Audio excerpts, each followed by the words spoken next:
So how can an average person make more money?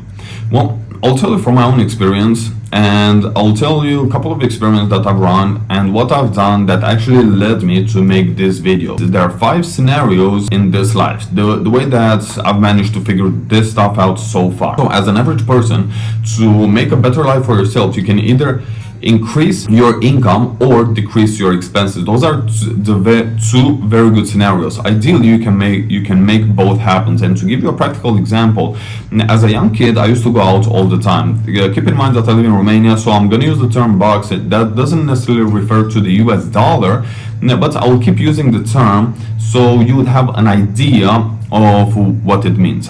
Here, the minimum wage salary currently is $20.79 per month, and I was able to live on that and still put 25% of that salary on the side without having any type of problems.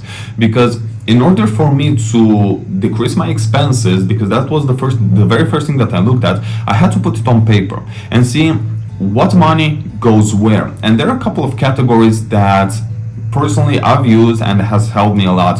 First them I call essentials. That would be rent, because you need a roof over your head. That would be utilities, because you need to take a bath once in a while. Food, because you need to eat. And transportation, because you need to go to work. Those are essentials. After that, there is nice to have and there are wishes. Nice to have are things that I can put money on the side and get at a later point, and wishes we can get way later.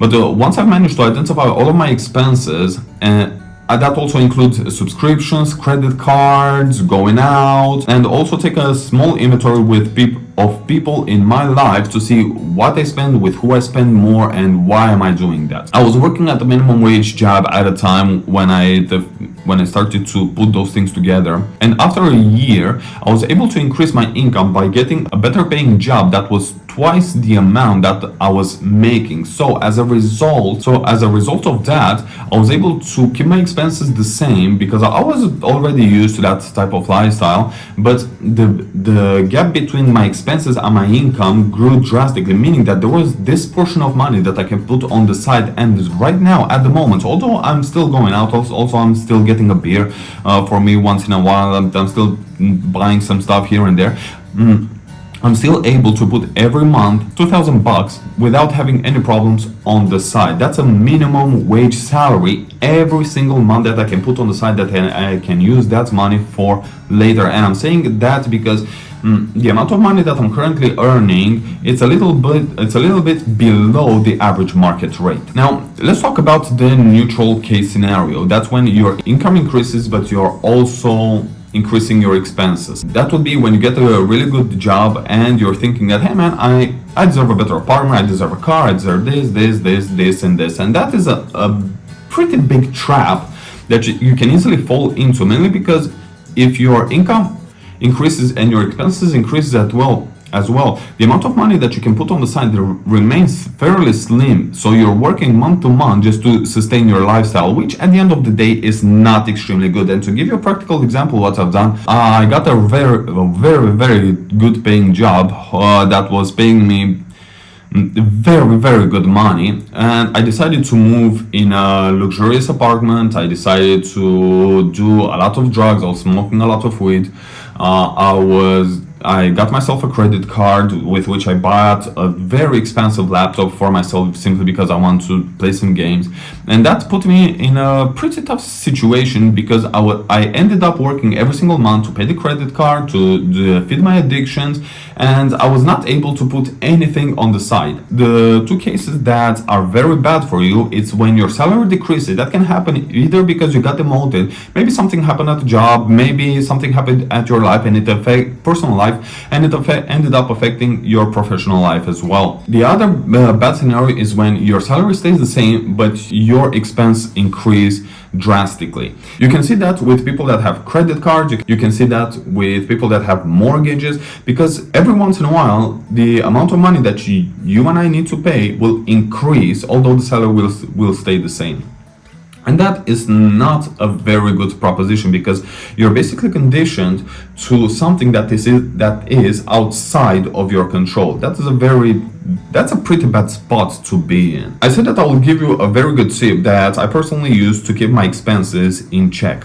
And one interesting thing that I've done is I take all of the money that I have from my account, I take it out cash, and I put it at home. Is because I can easily manage the money when it's like that. For example, if I want to go to town, if I'm gonna have my card on me and all of the money that I have on card is gonna be really easy for me to make a stupid decision and say that, hey man, I had 3 to 4 beers, I'm feeling good, let's take another shot, or let's take another bottle, or let's do this, or let's do that.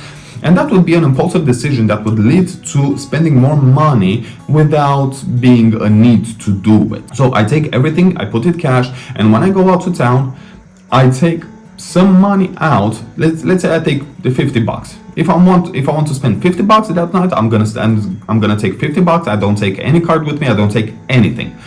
That conditions me to spend that 50 bucks, so I need to be a little bit more careful on how I spend that money. Also, recently I got myself a multi-cooker, and I ended up cooking for myself instead of going out in town to eat or ordering food. My expenses in terms of food from 2,000 bucks a month went down to about 500, 600 a month, depending on what I want to eat. And that would be enough for me to eat for 5 days, 5 straight days. That would be a soup, a stew, and a salad. And I can mix different recipes, and as an average cost, that would be 81.75 for both of them, plus a salad every 5 days. Now, if we multiply that by 6, which gives us the average month period, that would lead me to 490 bucks every month that I would spend only on food.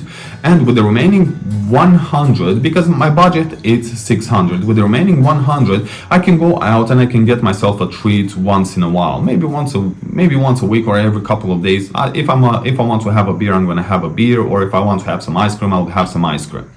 And those are my tips. Take inventory of all of the expenses, see what money goes where, and how can you manage that. Thank you, and I'll see you in the next video.